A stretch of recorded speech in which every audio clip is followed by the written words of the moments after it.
Hello दोस्तों, स्वागत है आपका मेरे YouTube channel Sachin on track पर। रेलवे से संबंधित सभी एग्ज़ाम के लिए आप मेरे चैनल को सब्सक्राइब कर सकते हैं। तो दोस्तों, आज हम बात करने वाले हैं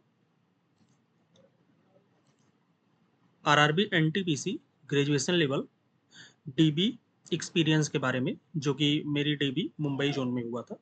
मैंने इसके रिगार्डिंग ऑलरेडी एक शॉर्ट वीडियो बना के अपलोड किया है।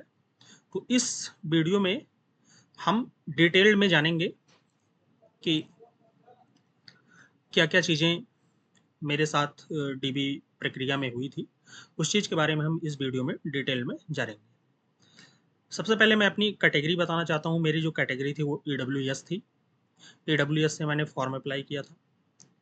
तो दोस्तों, इस वीडियो में हम स्टेप बाय स्टेप डीबी की पूरी प्रक्रिया, कौन-कौन से डॉक्यूमेंट आपके लगेंगे, प्रोसेस कैसे हुआ डीबी का, लोकेशन कहाँ है जहाँ पे मुंबई ज़ोन में आपकी डीबी होगी, डीबी करवाने में कितना टाइम लगा और कुछ ज़रूरी टिप्स जो आपको डीबी में फॉलो करनी चाहिए, उसके रिगार्डिंग मैं आपसे डिस्कस करने वाला हूँ। तो इस वीडियो में हम आगे बढ़ते हैं। सबसे पहले मुंबई ज़ोन की डीबी में हमको आरआरबी मुंबई में जो ऑफिस है रेलवे रिक्रूटमेंट बोर्ड का, वो जब आप मुंबई सेंट्रल स्टेशन पे पहुँचेंगे, उससे जब प्लेटफ़ॉर्म नंबर 5 की साइड से बाहर निकलेंगे, तो लेफ्ट साइड आप जस्ट 300 मीटर जाएँगे, आपको वहाँ पे आरआरबी का ऑफिस मिल जाएगा। रेलवे रिक्रूटमेंट बोर्ड मुंबई का ऑफिस मिल जाएगा। आपको 8:30 बजे मुझे बुलाया गया था, तो ऐसे आपको भी बुलाया जाएगा। तो मैं 8:30 बजे वहाँ पे पहुँच चुका था, लेकिन 9 बजे वहाँ पे एक ऑफिसर्स आते हैं। वो सबसे पहले क्या करते हैं, उनके हाथ में एक लिस्ट होती है, वो आपको रोल नंबर वाइज लाइन के अकॉर्डिंग खड़े कर देते हैं। फिर उसके बाद आपको वहाँ पे जो आरआरबी का ऑफिस है वो सेकंड फ्लोर पे है, तो वहाँ पे आपको लेके जाते हैं। तो एक हॉल टाइप का होता है, उस हॉल में आपको सीरियल वाइज चेयर और एक एक मेज प्रोवाइड करवा के बिठा दिया जाता है। ये तो हुई कि जब आप 9 बजे वहाँ पे पहुँचते हैं, तो इतना काम करने के बाद अब हम आगे की बात करें तो सबसे पहले वो आपको एक फॉर्म देंगे। फॉर्म में आपको अपना नाम, मम्मी का नाम, पापा का नाम, सीबीटी 1, सीबीटी 2, सीबैट टाइपिंग की डेट और शिफ्ट, उसके बाद अपनी सिग्नेचर करनी होती है। और जब आप सीबीटी 1, सीबीटी 2 टाइपिंग सीबैट देते हैं, तो उसमें आपको एडमिट कार्ड के निचले पोर्शन पे एक स्टैंजा लिखना होता है। तो उस स्टैंजे की फोटोकॉपी आपको वहाँ पे प्रोवाइड कराई जाती है, तो वो स्टैंजा भी आपको उस फॉर्म में लिखना पड़ेगा। इतना करने के बाद उस पे आपको ऊपर 2 फोटो चस्पा करनी होगी। उसके बाद आपका सीबीटी 1, सीबीटी 2 टाइपिंग और सीबैट का फेस वेरिफिकेशन होगा। उसके बाद वहीं पे आपका फिंगरप्रिंट वेरिफिकेशन हो जाएगा। ये दोनों प्रोसेस वहाँ पे टीसीएस के लोग बैठे रहते हैं, वो आपका आसानी से कर देंगे। उसके बाद आप आते हैं, फिर एक-एक करके आपका जो एप्लीकेशन फॉर्म फिलअप होता है, वो उनके पास ऑलरेडी होता है और एक डोजियर टाइप का, एक फाइल टाइप का आपका, उसमें थंब ये सब वगैरह ले करके एक बना देते हैं। फिर आपको बोलते हैं बैठ जाइए। फिर अब हम आगे की बात करें तो जब आपको बैठने के लिए बोल दिया जाता है, वहाँ पे 6 से 7 लोग नॉर्मल बैठे रहते हैं। तो एक-एक करके वो डोज़ियर लेते जाते हैं और उसी के अकॉर्डिंग कोई सीरियल वाइज़ नहीं रहता, किसी भी कैंडिडेट को कोई भी ऑफ़िसर्स बुला सकते हैं। वहाँ पे 6 से 7 लोगों की एक टीम होती है। वो धीरे-धीरे करके आपको बुलाते रहते हैं और आपका सारा डॉक्यूमेंट चेक करते हैं। अब हम अगर आगे बात करें तो सबसे पहले बात आती है कि डीबी प्रक्रिया में कौन-कौन से डॉक्यूमेंट लगेंगे। आपके पास हाई स्कूल की मार्कशीट और सर्टिफ़िकेट होना चाहिए। इंटर की मार्कशीट और सर्टिफ़िकेट होना चाहिए। ग्रेजुएशन की डिग्री, और अगर आपका एग्ज़ाम सेमेस्टर में हुआ है तो सभी सेमेस्टर्स, अगर आपका एग्ज़ाम ईयर्स में हुआ है तो सभी ईयर्स की मार्कशीट और ग्रेजुएशन की डिग्री आपके पास मस्ट होनी चाहिए। फिर बात आती है कास्ट सर्टिफ़िकेट की। तो जो बच्चे ओबीसी, एससी, एसटी और ईडब्ल्यूएस कैटेगरी के हैं, उनको अपना कास्ट सर्टिफिकेट रखना अनिवार्य है।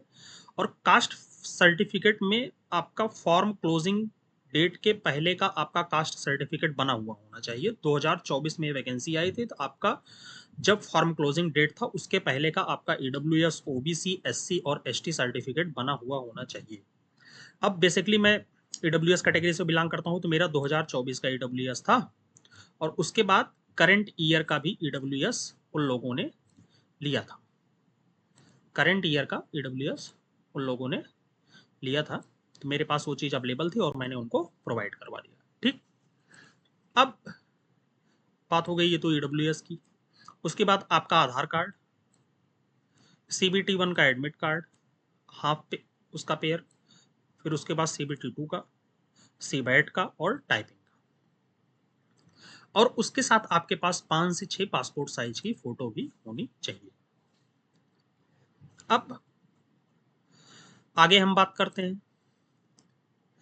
यहाँ पे आपका इतना सारा डॉक्यूमेंट्स अरेंज करके जो ऑफिसर 6 से 7 लोगों की टीम रहती है, वो आपका डॉक्यूमेंट वेरीफाई करके आपको मुंबई आरआरबी ऑफिस के एक अपर फ्लोर पे भेजते हैं, जहाँ पे सभी क्लर्कियल ग्रेड के स्टाफ रहते हैं। वहाँ पे आपका OIRMS पोर्टल पे जो आपने ऑनलाइन डॉक्यूमेंट अपलोड किए हैं वो चेक किया जाता है। फिर वो आपका अगर सही नहीं है तो वो दोबारा से फिल करवाते हैं, उसको करेक्शन कर देते हैं। इसके लिए आपको किसी प्रकार की टेंशन लेने की ज़रूरत नहीं है। फिर उसके बाद वहीं पे आपका मार्क आइडेंटिफिकेशन, जो आपने 2 मार्क आइडेंटिफिकेशन फॉर्म भरते टाइम पे फिलअप किया होगा, वो आपका वहाँ पे चेक करते हैं। अगर आपका कुछ करेक्शन करने की ज़रूरत है तो वो उसको वहाँ पे अपने अकॉर्डिंग फिल कर देते हैं। इसके लिए आपको किसी प्रकार की एफिडेविट की ज़रूरत नहीं पड़ती है। इतना काम होने के बाद हम लोगों का लंच हो गया था। लंच के बाद फिर हम लोगों को बुलाया जाता है, और जो असिस्टेंट सेक्रेटरी होते हैं उनके पास लास्ट डॉक्यूमेंट वेरिफिकेशन के लिए हमको डॉक्यूमेंट उसी सीरियल वाइज अरेंज करके ले जाना पड़ता है, जहाँ पे वो डॉक्यूमेंट वेरीफाई करते हैं। उसके बाद हम आगे बात करें तो हमारा फिर वो लोग लाइन में खड़े करके ऑनलाइन मेडिकल मेमो जनरेट किए रहते हैं, उस पर अपना थंब और सिग्नेचर दोनों ले लेंगे।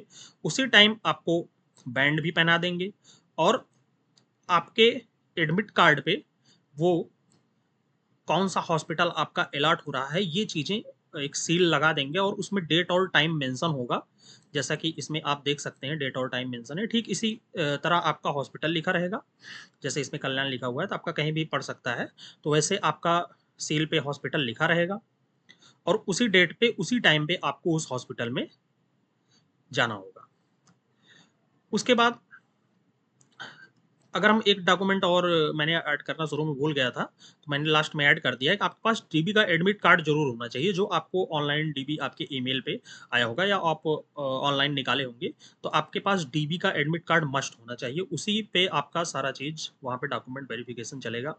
तो जैसे ही आप रेलवे रिक्रूटमेंट बोर्ड से फ्री होते हैं, तो मोस्ट प्रोबेबली आप 5 तक फ्री हो जाएंगे उस दिन। तो उसके बाद जैसे ही आप वहाँ से बाहर निकलते हैं, तो लेफ्ट साइड आप जस्ट 300 मीटर जाएंगे, तो वहीं पे एक टिकट घर टाइप का बना हुआ, वहाँ पे आपको 24 रुपये का मेडिकल मेमो वहाँ पे कटवाना होगा। 24 रुपये का आप वहाँ पे मेडिकल मेमो कटवा लेंगे। फिर वही आपको मेडिकल के टाइम पे लेके जाना पड़ेगा। वो 24 का कटता है, वहाँ पे दीवारों पे एक पेपर में चस्पा भी किया रहता है कि कहाँ पे आपको क्या करवाना है। यहाँ पे मैंने स्लाइड में लगा दिया है कि इंपॉर्टेंट डॉक्यूमेंट्स आपको कैसे क्या रखना है। अब बात आती है कि ईडब्ल्यूएस फॉर्मेट कैसा होना चाहिए। अब रेलवे के अकॉर्डिंग तो ईडब्ल्यूएस फॉर्मेट ऐसा ही होना चाहिए। अगर पॉसिबल हो तो आप करंट ईयर का ईडब्ल्यूएस इसी फॉर्मेट पे बनवा लें, जिससे आप टेंशन फ्री रहेंगे। बाकी आपके पास जो भी ईडब्ल्यूएस है वो चल जाएगा, उसमें किसी कोई प्रकार की दिक्कत नहीं होगी। मैंने कब का होना चाहिए ये चीज़ भी यहाँ पे मेंशन कर दिया है। इस चीज़ को आप अपने अकॉर्डिंग देख सकते हैं और अपने डीबी प्रक्रिया में आसानी से भाग ले सकते हैं। अब बात करते हैं ओबीसी फॉर्मेट की। तो मैंने ओबीसी का भी फॉर्मेट यहाँ पे लगा दिया है, आप यहाँ पे ओबीसी का फॉर्मेट भी देख सकते हैं। आगे हम बात करते हैं कि डीबी में कौन कौन सी बातें ध्यान रखने योग्य हैं। सबसे पहले आपको अपने पास डॉक्यूमेंट की ओरिजिनल कॉपी और फोटो कॉपी दोनों साथ में रखना है। अगर आपका कोई चीज़ मिसमैच हो, डेट, नेम, कोई भी चीज़, आप उसको अपने तहसील में जाके नोटरी ऑफिसर से एफिडेविट बनवा लें, तो आप सेफ साइड में रहेंगे। अपना कैटेगरी सर्टिफिकेट भी उनके डेट के अकॉर्डिंग आप अपने पास बनवा के रखें, जिससे आपकी डीबी प्रक्रिया में कोई भी रुकावट पैदा ना हो। इन सब बातों को ध्यान रखते हुए आप फ्री और कूल माइंड से अपना डीबी देने चाहिए। अब यहाँ तक आपका सिलेक्शन हुआ है तो वो लोग भी नहीं चाहते कि आप आउट हों। निश्चित रूप से वो आपको डीबी में फाइनल करेंगे ही करेंगे।